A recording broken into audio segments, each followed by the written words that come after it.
Hello guys, welcome back to Trading for Beginners, and in this video I'm going to talk about how can you buy USDT on Bitget. So without any further ado, let's dive right into this exciting video. Now in order to buy USDT on Bitget, you just simply have to open your Bitget application at very first, and after opening the Bitget application you will get to see this page of markets. Tap in there, and after coming into this page you just simply have to search for USDT in here, and after searching USDT there will be so many options available.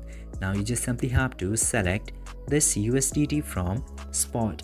I'm selecting this first USDT in here, and after that you have to select the option of trade in here.